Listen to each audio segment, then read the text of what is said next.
अस्सलामुअलैकुम to all of you. अल्हम्दुलिल्लाह आज है जी 13 जून 2026 और बहुत ही विंडी सा मौसम बना हुआ है। आप लोग देख सकते हैं बादल हैं। मैं ऊपर फ्लोर पे नहीं जा सकता हूँ क्योंकि बहुत तेज़ हवा चल रही है और शोर आ रहा है। So I decided to go down and make a video for you people. Actually scene कुछ यूँ है कि मैंने ऑलरेडी भी आपके साथ यहाँ पे इटली में जितनी भी यूनिवर्सिटीज़ हैं उनकी कॉल्स की सारी डिटेल आपके साथ शेयर किया है। तो आप लोगों ने बहुत सारे ऐसे लोग हैं जिन्होंने अप्लाई किया और बहुत सारे ऐसे लोग हैं जिन्होंने अप्लाई नहीं किया है। तो ऐसे लोग जिन लोगों ने अप्लाई कर लिया हुआ है डिफरेंट यूनिवर्सिटीज़ में, उनको तो मेरी तरफ़ से बहुत बहुत मुबारक हो। इंशाअल्लाह ताला उनकी लिस्ट्स जो हैं वो लगने वाली हैं, तो होपफुली वो लोग कामयाब हो जाएंगे और जो लोग अभी रहते हैं वो दोबारा अपनी किस्मत आजमाई कर सकते हैं, वो दोबारा अप्लाई कर सकते हैं।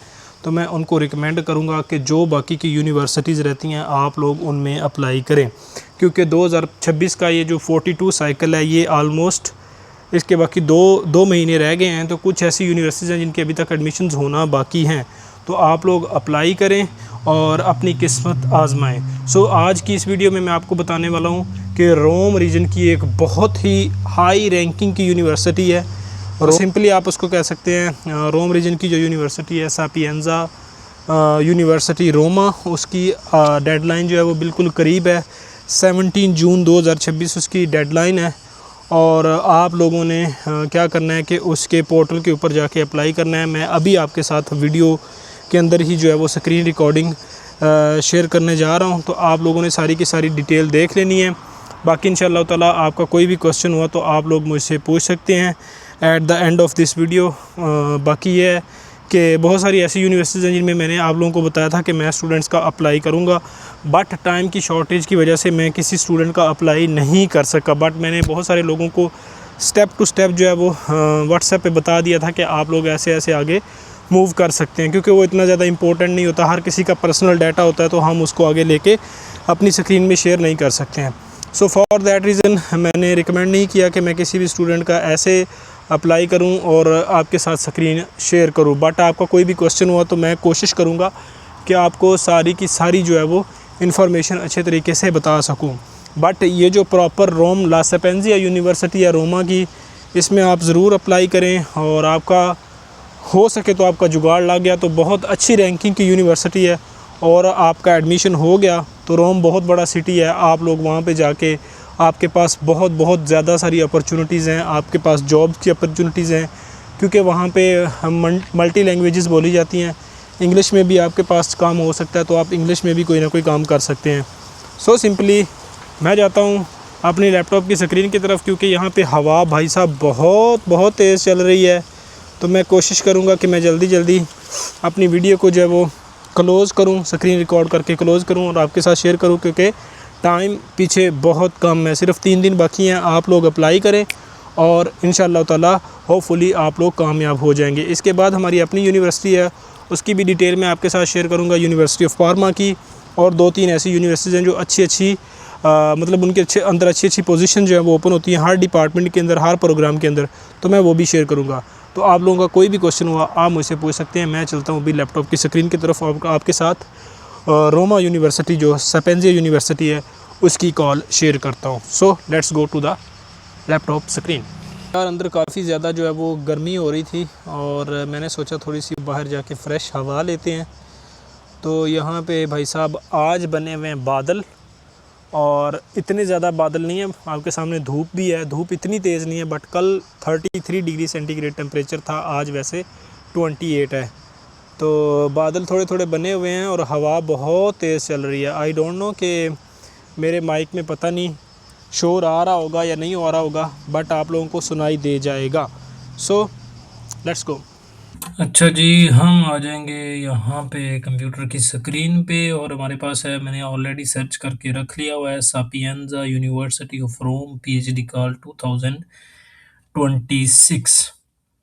तो हम चले जाएंगे जी फर्स्ट वाली वेबसाइट के ऊपर, ये वाली एडमिशन टू 2026 2027 पीएचडी प्रोग्राम्स, इस पे क्लिक करेंगे और हमारे पास यूनिवर्सिटी की जो मेन वेब पेज है एडमिशन्स की वो ओपन हो जाएगी। मैं ये वाला लिंक भी वीडियो में लगा दूंगा, आप लोगों ने इस लिंक पे क्लिक करके इस वाले पेज पे आ जाना है। यहाँ पे डिफरेंट कैटेगरीज बताई गई हैं, डिफरेंट सेक्शंस बताए गए हैं स्टूडेंट्स के लिए, graduates, academics, staff, contacts.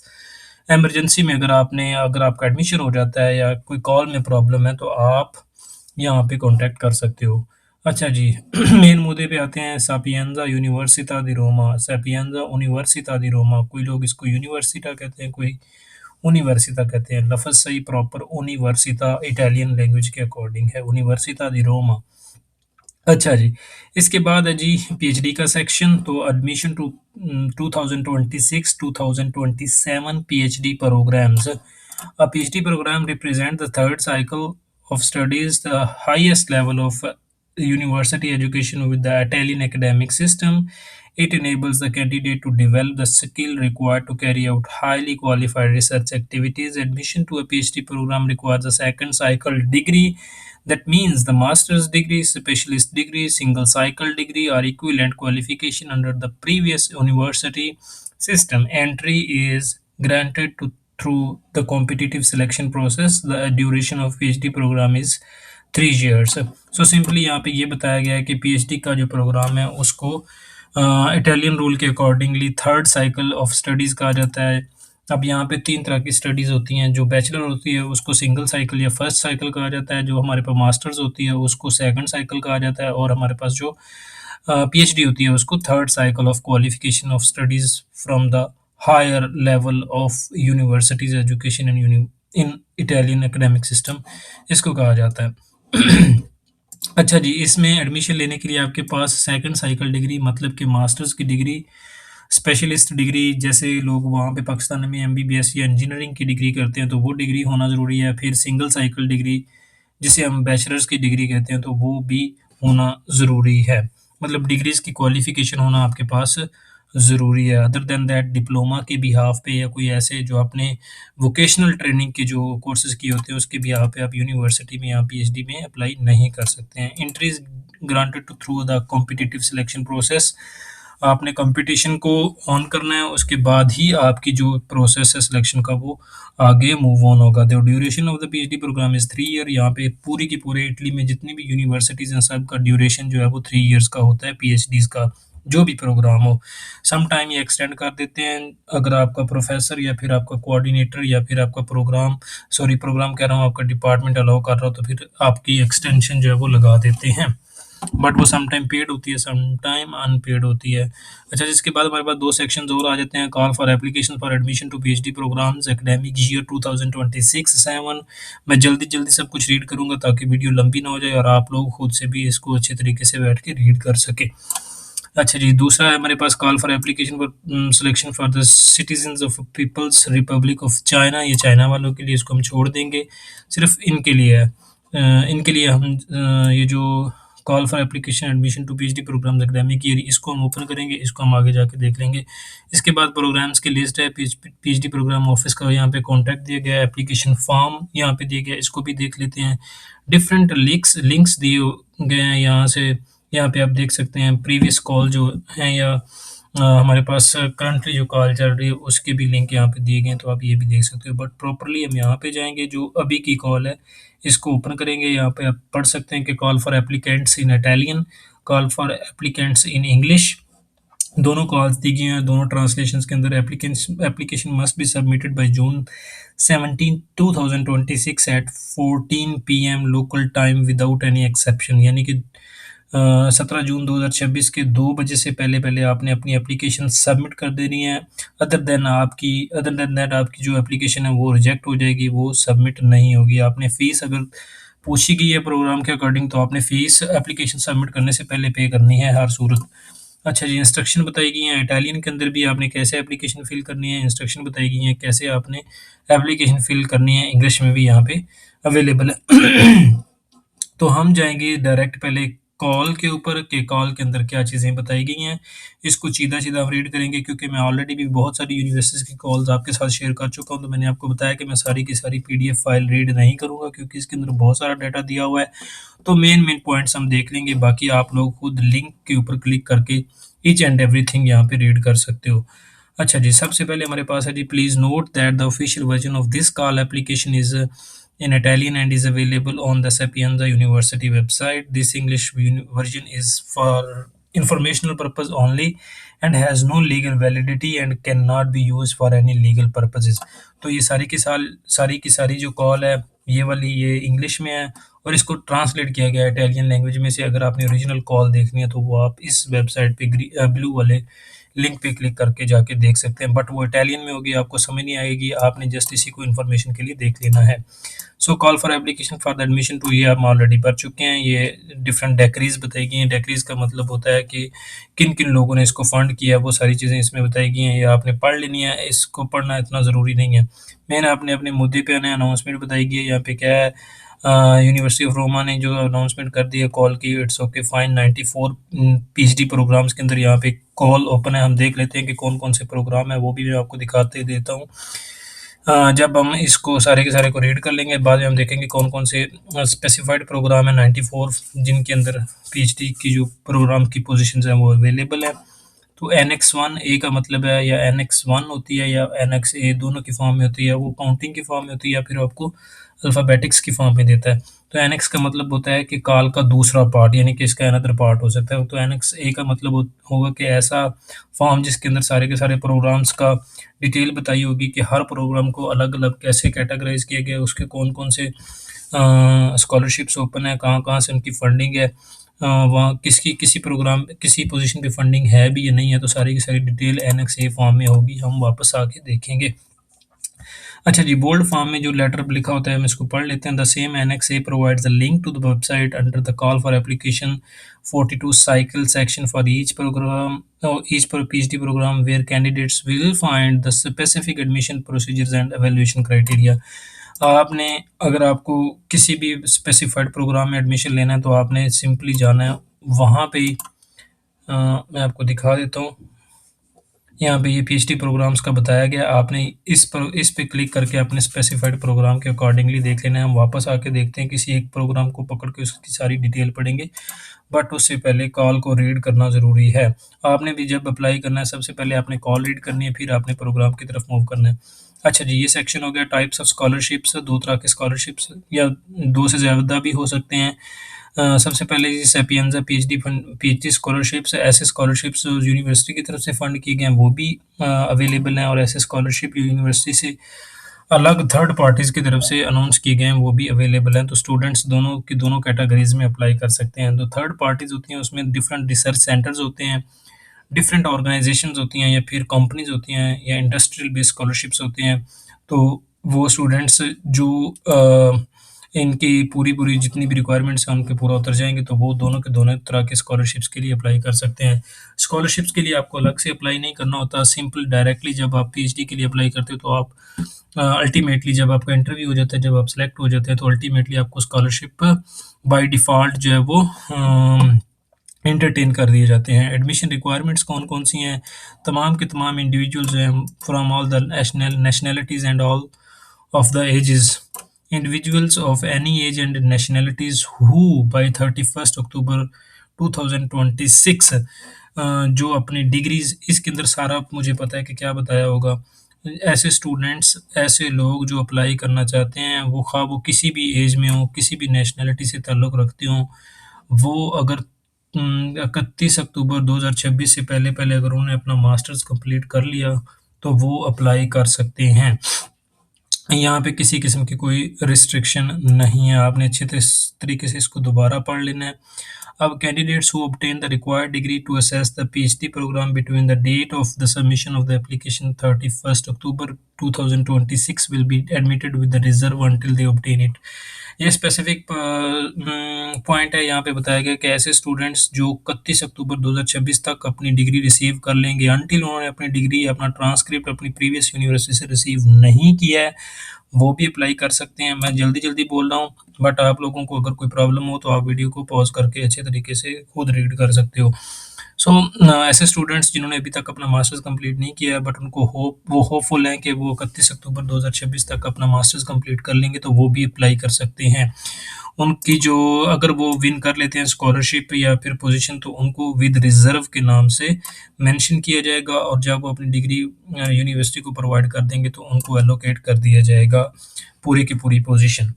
Winners of the position without scholarships who are already enrolled in the previous years may apply again for the same PhD program. However, if admitted, they must formally withdraw their previous enrollment and notify the PhD office programs and carriers before the completing the new enrollment. अब ये भी बताया गया कि previous year में अगर कोई students ने अप्लाई किया था तो वो इस यूनिवर्सिटी में सिलेक्ट हुए थे, बट उन्होंने कोई और यूनिवर्सिटी सिलेक्ट की थी या किसी वजह से वो नहीं आ सके, तो वो भी अप्लाई कर सकते हैं, बट शर्त ये है कि उन्होंने अपनी पुरानी एप्लीकेशन जो है वो विथड्रॉ करवानी है और पीएचडी ऑफिस वालों को बताना है। अच्छा जी, इसके बाद वाली सेक्शन में हम देख लेते हैं, those who had already benefited even partially from scholarship award from the attending the PhD equivalent programs at the university or another university immediately cannot benefit from another PhD scholarship. In the event of admission, it will be necessary to forego the awarded scholarship if positions without scholarships are available. ऐसे students जिन्होंने already यहाँ पे Italy में PhD कर ली हुई है, scholarships के ऊपर वो अप्लाई नहीं कर सकते, उनको स्कॉलरशिप्स या फिर पीएचडी पोजीशन अवार्ड नहीं की जाएगी। अच्छा जी, साइमल्टेनियस इनरोलमेंट एंड इनकम्पैटिबिलिटीज़, ये भी आपने अच्छे तरीके से पढ़ लेना। इनरोलमेंट के बारे में बताया गया है। इसके बाद बताया गया कि enrollment and registration for the second year of PhD program is incompatible with entertaining research contract and percent the article number. ये सारी की सारी आपकी पीएचडी का एडमिशन हो जाने के बाद की बातें बताई गई हैं। इसके बाद एप्लीकेशन की बारी आ जाती है। आपने एप्लीकेशन को देख लेना है कि आपने किससे कैसे एप्लीकेशन सबमिट करनी है। When submitting the application, the candidates can declare the scholarships types and they intended to compete, indicating their potential preferences in order to priority. आपने बताना है जब भी आपने अप्लाई करना है एप्लीकेशन पोर्टल के ऊपर जाके आपने वहाँ पे स्पेसिफाइड करना है कि मैं इस स्कॉलरशिप के लिए अप्लाई कर रहा हूँ और इस वाली पोजीशन के लिए अप्लाई कर रहा हूँ प्रेफर करके। However, these preferences will not be binding. The admission commission mentioned in the article number 11 and allocation of the scholarships. आपने ज़रूर मेंशन करना है, लेकिन इसका मतलब ये नहीं है कि आप पक्के पक्के उसी के ऊपर ही हायर किए जाओगे। हो सकता है कि एडमिशन कमेटी या फिर डिपार्टमेंट वाले आपका रिसर्च ऑब्जेक्टिव चेंज कर दे, बट आपका प्रोग्राम वही का वही रहेगा। Some PhD programme include reserve positions. Reserve positions अगर कोई है तो उसके ऊपर आपने अप्लाई नहीं करना है, क्योंकि वो ऑलरेडी रिजर्व हो चुकी होती है। आपने अपने पैसा या अपनी एनर्जी ज़ाया नहीं करनी है। It is not possible to compete for non-scholarship positions. However, it will be possible to renounce the scholarship if awarded only in the limit of the number of non-scholarship positions announced in the call according to the ranking order. अब यहाँ पे ये बताया गया है कि मुश्किल नहीं है कि आप नॉन स्कॉलरशिप पोजीशंस के लिए अप्लाई कर सके, बट ये है कि अगर एडमिशन कमेटी को लगा तो वो नॉन स्कॉलरशिप पोजीशन जो है वो भी अनाउंस कर देंगे और आप दोबारा से अगेन जो सेकंड कॉल होगी उसके अंदर अप्लाई कर सकते हो। Application must be submitted 17 June to 2026 at 2 PM local time central European summer timeline के अकॉर्डिंग आपने सबमिट करनी है। In order to submit the application candidate must log in into this particular platform InfoStud. Click on PhD program section, select submit a new application, fill out the online form in all its parts, upload the required documents, close and submit the application. The application can be modified at any time until it is closed and submitted. Time से पहले पहले अगर आपने application submit कर दी तो ठीक है। अगर आपको लगा कि मेरी एप्लीकेशन में कोई प्रॉब्लम है तो आप उसको एडिट कर सकते हो, लेकिन जब टाइम गुजर जाएगा तो उसके बाद आप अपनी एप्लीकेशन एडिट नहीं कर सकते हो। I am so fast to tell you all of the things, but आपने इन चीज़ों को अच्छे तरीके से रीड आउट कर लेना है। Once the application has been closed and submitted, it can no longer be modified and resubmitted. वही बात जो मैंने आपको ऑलरेडी बता दी है। अच्छा जी, in order to assess the competition, candidate must also pay the application fee through अच्छा जी, इसके बाद हमारे पास आ जाता है only application that are close and submitted. मेरी यार वीडियो का टाइम बहुत ज़्यादा हो रहा है तो मैं जल्दी जल्दी आपको बताने वाला हूँ। Only application that are close and submitted with the corresponding fee paid with the June 17 will be considered valid for the competition. ऐसी एप्लीकेशन जो कम्प्लीटली फिल हुई होंगी और जिनकी फीस पेमेंट हुई होगी, सिर्फ उनको ही कंपटीशन के लिए कंसिडर किया जाएगा। इसके बाद फीस जो है वो अगर आपने किसी और मेथड के थ्रू अदर देन पागोपिया के कोई और मेथड चूज़ किया तो वो आपका मेथड एक्सेप्टेबल नहीं होगा, आपकी फ़ीस एक्सेप्टेबल नहीं होगी, आपकी एप्लीकेशन कंसीडर नहीं की जाएगी। अच्छा जी, इसके बाद complaints regarding the system malfunction near the deadline will not be accepted.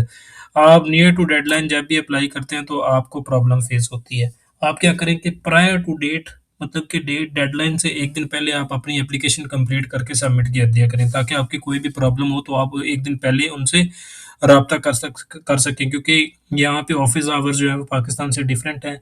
तो टाइम ड्यूरेशन कम होता है, जिसकी वजह से आपकी कम्युनिकेशन ठीक से नहीं हो पाती, तो आपकी एप्लीकेशन में प्रॉब्लम्स क्रिएट होना शुरू हो जाती है। यहाँ पे फ़ीस पेमेंट का मैं अपनी लास्ट वीडियो में, जब बोलोनिया यूनिवर्सिटी का मैं बता रहा था, तो मैंने आपको बताया था कि जब भी आप फ़ीस पे करते हैं, I know very well to all of students, जब वो पे करते हैं तो उनको प्रॉब्लम फेस होती है। आपने क्या करना है, सिंपली पाकिस्तान से अगर आप फ़ीस पे कर रहे हैं, अगर आप खुद पे करना चाहते हैं, तो आप पाकिस्तान में 2 ऐसे बैंक्स हैं जो वर्चुअल बैंक्स हैं।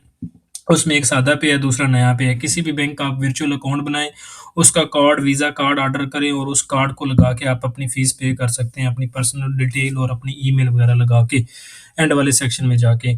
इसके अलावा वहाँ पे पागो पिया पेमेंट का आपके पास प्रिंट आ रहा होता है ऑप्शन, तो दोनों ऑप्शंस में से आपने एक ऑप्शन सेलेक्ट करना था, या तो आपने खुद फ़ीस पे करने का ऑप्शन सेलेक्ट करना है, वहाँ पे आपने कार्ड की डिटेल्स पुट करनी है, या फिर आपने प्रिंट का ऑप्शन क्लिक करके वहाँ से का अपना रिसिप्ट जो है वो डाउनलोड कर लेनी है। जब आप वहाँ से रिसिप्ट डाउनलोड कर लोगे तो आपने सिंपली क्या करना है, उस रिसिप्ट को आपने किसी भी जानने वाले को, जो यूरोप में रहता हो या इंटरनेशनल बैंक का जिसके पास कोई भी अकाउंट हो, तो उसको आपने शेयर करनी है। वो आपकी फ़ीस वहाँ से पे कर सकता है, क्यूआर के कोड स्कैन करके आप required amount in Pakistani rupees जो है वो उसको वापस रिटर्न कर सकते हो।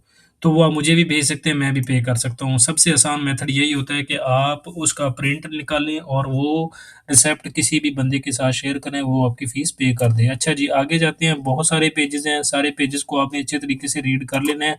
मैं सारे पेजेज़ रीड नहीं कर सकता हूँ, सिंपल इज़ दैट कि आपने 17 जून से पहले-पहले अपनी फ़ीस पे कर देनी है। अब आगे क्या लिखा गया है, ये सारी की सारी चीज़ें आपने खुद ब खुद रीड कर लेनी है, क्योंकि वीडियो काफ़ी ज़्यादा लंबी हो जाती है। सब की सब डिटेल जो है वो वीडियो में नहीं बताई जा सकती, क्योंकि ये इतने लंबे-लंबे पेजेज़ को पढ़ के बताना बहुत मुश्किल होता है। बट फिर भी मैं लिंक जो है वो लगा दूँगा, आप लोगों ने लिंक पे जाके खुद ब खुद सारी की सारी इन्फॉर्मेशन खुद भी रीड कर लेनी है, और मेरी वीडियो को फ़ॉलो करके अगर कोई आपको प्रॉब्लम फेस हो रही है फ़ीस पेमेंट में या किसी भी चीज़ में, तो आप मुझसे कॉन्टैक्ट कर सकते हैं। अच्छा जी, रैंकिंग, एक चीज़ मैं आपको बता दूँ, ranking and approval of acts. Final ranking जो है वो upon the verification regularity selection procedure by the officers, the final ranking will be published on the exclusively on this particular web page. आपकी जो इवैल्यूएशन है, जो भी आपने application submit करवाई होगी, उसकी इवैल्यूएशन जो है वो इस पर्टिकुलर वेब पेज के ऊपर जो है वो पब्लिश हो जाएगी ऑन पर्टिकुलर डेट। तो जो भी डेट बताई होगी उस डेट के अकॉर्डिंग आपकी जो मेरिट लिस्ट है या रैंकिंग लिस्ट है, वो इंटरव्यू की हो, वो आपकी क्वालिफिकेशन की हो, वो यहाँ पे पब्लिश हो जाएंगी। The ranking list will indicate the total score obtain in the admission examination and curriculum selected और assigned to the scholarships awarded by the selection committee. उसके अंदर आपके सारे के सारे डॉक्यूमेंट्स, करिकुलम और ईच एंड एवरीथिंग, जो भी डॉक्यूमेंट्स आप प्रोवाइड करेंगे उनके अकॉर्डिंग आपकी रैंकिंग लिस्ट लगेगी, मतलब कि आपकी मेरिट लिस्ट लगेगी। और फिर आपको, अगर तो आप उनकी रिक्वायरमेंट पे पूरा उतरते हुए, तो आपको सेलेक्ट कर लिया जाएगा इंटरव्यू के लिए, अदर देन फिर आप वहाँ से डिस्क्वालीफाई कर जाएंगे। Candidates will be admitted to the PhD program in descending order of merit until all available positions announced in the call have been filled। सब के सब कैंडिडेट्स जो मतलब के ऊपर वाले किसी भी मेरिट लिस्ट में टॉप रैंकिंग वाले, फॉर एग्जांपल अगर किसी भी प्रोग्राम में 10 अवेलेबल सीट्स हैं, 10 अवेलेबल पोजीशंस हैं, तो टॉप के 10 स्टूडेंट्स को जो है वो सीट्स एलोकेट की जाएंगी। ना कि ऐसे स्टूडेंट्स जो मेरिट पे ना उतर रहे हों, उनको सिर्फ अपना सीट्स जो हैं वो एलोकेट की जाए, भले उन्होंने अच्छे वाले जो रिसर्च ऑब्जेक्टिव में अप्लाई किया हो, बट जो टॉप के 10 स्टूडेंट होंगे मेरिट के अकॉर्डिंग, उन्हीं कोई सीट्स जो हैं या पोजीशंस एलोकेट की जाएंगी। अच्छा जी, मज़ीद आपने सारी की सारी चीज़ें पढ़ लेनी है। मोस्टली मैं आपको रिकमेंड करूँगा कि कॉल के अंदर जो बोल्ड वर्ड्स होते हैं या बोल्ड लाइन्स होती हैं, आप उनको अच्छे तरीके से पढ़ा करें, क्योंकि उनके अंदर बहुत इम्पोर्टेंट बातें लिखी होती हैं। इसी तरह ये वाली जो है, ये भी आपने रीड कर लेनी है। एनरोलमेंट का प्रोसीजर अब यहाँ पे बताया गया है। ऐसे स्टूडेंट्स जो एडमिट हो जाएँगे, उन्होंने क्या करना है। फॉर एग्जांपल वो इंटरव्यू क्लियर कर लेते हैं, सब कुछ है उनका पास हो जाता है, तो फिर उसके बाद यूनिवर्सिटी उनको मेल करेगी कि कंग्रेचुलेशंस, आपने सब कुछ पास कर लिया हुआ है, अब आप हमारी वेबसाइट पे जाके एनरोलमेंट करें। तो फिर आपने प्रॉपर सारे के सारे डॉक्यूमेंट्स दोबारा अपलोड करने हैं, जितनी भी फीस आपने पे की होगी, जो भी आपका रिसर्च प्रोजेक्ट होगा, जो जो भी आपने डॉक्यूमेंट्स एप्लीकेशन के वक्त प्रोवाइड किए होंगे, आपने सेव करके पास रखने हैं, क्योंकि वो दोबारा आपने अपलोड करने होते हैं। तो फिर उस टाइम आपने 140 यूरो, वो जो फीस है पूरे इटली के अंदर जितनी भी यूनिवर्सिटीज हैं उनकी, किसी की 140 है, किसी की 156 यूरो है, तो कुल मिला के 16 एंड 140, यानी कि ये बन गई 156 euros. All PhD admitted candidates are required to pay the stamp duty 16 euro and regional tax of 140 euros. जितने भी स्टूडेंट्स जो पोजीशंस विन करके आते हैं उन्होंने 156 यूरो जब दोबारा एनरोलमेंट करनी होती है तो तब पे करना होती है। तो हर यूनिवर्सिटी का अपना प्रोसीजर होता है। उन यूनिवर्सिटी के जो गिवन लिंक दिया होगा आपको ईमेल के अंदर, उस लिंक के ऊपर जाके आपने एनरोलमेंट करनी है step by step, in steps को फॉलो करके। ये सारे के सारे स्टेप्स जो है वो एनरोलमेंट के बताए गए हैं। एनरोलमेंट का मैं आपको अभी तक किस वजह से नहीं बता रहा हूँ, क्योंकि जब किसी स्टूडेंट की एनरोलमेंट करनी हुई तो फिर हम इन स्टेप्स को पकड़ के सारे स्टेप्स को अच्छे से रीड करेंगे। आपका कोई भी क्वेश्चन हुआ, कोई भी आपके माइंड में कोई भी इसी तरह का क्वेश्चन हुआ, तो इंशाल्लाह ताला हम उसको अच्छे तरीके से ऑन करेंगे। अच्छा जी, स्कॉलरशिप का अमाउंट यहाँ पे बताया गया है कि हर स्टूडेंट को जो है वो 16,243 यूरो जो है वो gross statutory withholdings to be paid by the students pursuant blah blah blah blah. मतलब कि हर स्टूडेंट्स को 16,243 यूरो एनुअली मिलेंगे। वो उसको डिवाइड कर लेंगे मंथ्स के अंदर, तो हर स्टूडेंट्स को इतनी अमाउंट ग्रॉस मिलेगी स्कॉलरशिप की। अच्छा जी, मज़ीद आगे कैटेगराइज़ करके बताया गया है, अगर आपकी मोबिलिटी है तो आपको हाफ़ ऑफ योर पेमेंट दोबारा फिर उसके साथ लगा दिया जाता है। फॉर एग्ज़ाम्पल अगर इसी यूनिवर्सिटी के अंदर कोई प्रोग्राम है, फॉर एग्ज़ाम्पल केमिस्ट्री का, तो वो आपको कहते हैं, आपका सुपरवाइज़र कहता है कि आपने 6 या 12 मंथ जो है वो आउट ऑफ इटली गुज़ारने हैं, तो यूनिवर्सिटी आपको फिर पे करती है 50% ऑफ दैट पर्टिकुलर स्कॉलरशिप। अच्छा जी, इसके बाद हमारे पास आ जाती है, इसको हम क्लोज़ करते हैं। यहाँ पे आप देख सकते हैं डाउन टू दिस कॉल, आपके पास एनेक्स ए, मैंने आपको इस वीडियो के स्टार्ट में बताया कि एनेक्स ए जो है वो इसी कॉल का हिस्सा है, लेकिन उसके अंदर लिस्ट ऑफ प्रोग्राम्स और सारी की सारी इन्फॉर्मेशन हर प्रोग्राम को लेके दी गई हैं। फॉर एग्ज़ाम्पल हम कोई भी प्रोग्राम यहाँ से ओपन कर लेते हैं। यहाँ पे हमारे पास बायोकेमिस्ट्री है। बायोकेमिस्ट्री को अगर मैं ओपन करता हूँ तो इसके अंदर सारी की सारी डिटेल बताई गई है। अच्छा जी, फॉर एग्ज़ाम्पल कोई स्टूडेंट अगर बायोकेमिस्ट्री में अप्लाई कर रहा है तो सबसे पहले क्या देखेगा कि इसकी प्रेज़ेंटेशन के इसके अंदर क्या-क्या चीज़ें हैं, बायोकेमिस्ट्री के अंदर कौन-कौन सी रिसर्च हो रही है, क्या-क्या चीज़ें हमें रिक्वायर्ड होंगी, कौन-कौन सी चीज़ें ऐसी हैं जिससे आप लैग कर रहे हो, ये सारी की सारी चीज़ें इस पैराग्राफ में लिखी होंगी। हर प्रोग्राम को, जिस प्रोग्राम को भी आप ओपन करोगे, उसके लिए इसी तरह की ही डिटेल्स आपको मिलेंगी। स्पेसिफिक रिसर्च टॉपिक्स यहाँ पे बताए गए हैं। आप ये रिसर्च टॉपिक्स हैं, इनके अकॉर्डिंग आपने अपने रिसर्च ऑब्जेक्टिव, रिसर्च प्रोजेक्ट बनाने हैं और यूनिवर्सिटी की वेबसाइट पे अपलोड करने हैं। इसी तरह यहाँ पे अगर आपको किसी भी रिसर्च ऑब्जेक्टिव में या रिसर्च प्रोजेक्ट में प्रॉब्लम फेस हो रही है, तो यहाँ पे कॉन्टैक्ट्स दिए गए हैं, सारे के सारे कोऑर्डिनेटर का नाम बताया गया है, एडमिनिस्ट्रेटिव स्टाफ का बारे में बताया गया है, सेक्रेटेरिएट के बारे में बताया गया है, फ़ोन नंबर्स बताए गए हैं, ईमेल एड्रेसेस बताई गई हैं। किसी को भी आप जो है वो मेल करके, अगर आपको कोई प्रॉब्लम फेस हो रही है तो आप मेल करके उनसे पूछ सकते हैं। अब सारी की सारी यहाँ पे 1 2 3 4 5 6 7 8 5 6 सॉरी 6 ऐसे मतलब के टॉपिक्स हैं जिनके अंदर डिफरेंट पोजीशंस अवेलेबल हैं, और स्टूडेंट्स इन टॉपिक्स को सेलेक्ट करके prior to their masters degree, अपनी मास्टर्स डिग्री के ऊपर जो प्रायोरिटी दे के आप टॉपिक सेलेक्ट करके कोई भी एक उसके ऊपर आप अप्लाई कर सकते हैं। It's not a big deal. अच्छा जी, इसी तरह ही आपने किसी और डिपार्टमेंट को खोल लेना है। फॉर एग्जांपल हम यहाँ से किसी और डिपार्टमेंट को ओपन करके देख लेते हैं। ये हैं, फॉर एग्जांपल मैं मैथमेटिक्स को ओपन करके देख लेता हूँ, तो मैथमेटिक्स का भी वही ऑलमोस्ट चीज़ें बताई गई हैं कि the call for application for the 42 cycle is open. वही लिंक बताया गया जो हमने कॉल ओपन की हुई है। जून 17 इसकी लास्ट डेट है। इन्फॉर्मेशन सारी की सारी यहाँ पे दी हुई हैं। आपने सारी इन्फॉर्मेशन को रीड आउट करके अपना प्रोजेक्ट बना के अपलोड करना है। सो ये थी हमारे पास यूनिवर्सिटी ऑफ रोमा या सापिएंजा यूनिवर्सिटा दी रोमा की सारी कॉल। आई नो कि मैंने जल्दी सारी की सारी चीज़ें आपको बताई हैं। बस मेरा मकसद ये था कि आपको यहाँ पे लिंक के ऊपर जाके आपको चीज़ें नज़र आ जाएँ और आप खुद अप्लाई कर सकें। फिर भी आपको कोई प्रॉब्लम हो तो आप मुझसे शेयर कर सकते हैं। जी, आई होप सो कि आपको मेरी सारी की सारी जो वीडियो है, जो मैंने स्क्रीन रिकॉर्ड की है, बहुत तेज़ हवा चल रही है यार, तो आपको समझ आ गई होगी होपफुली इंशाअल्लाह ताला। अगर आपका कोई भी क्वेश्चन हुआ तो आप मुझे कमेंट सेशन में पूछ सकते हैं, या फिर मैं अपना ईमेल एड्रेस जो है वो पिन कर दूंगा अपनी वीडियो की इस डिस्क्रिप्शन में, तो आप लोग मुझे ईमेल भी कर सकते हैं।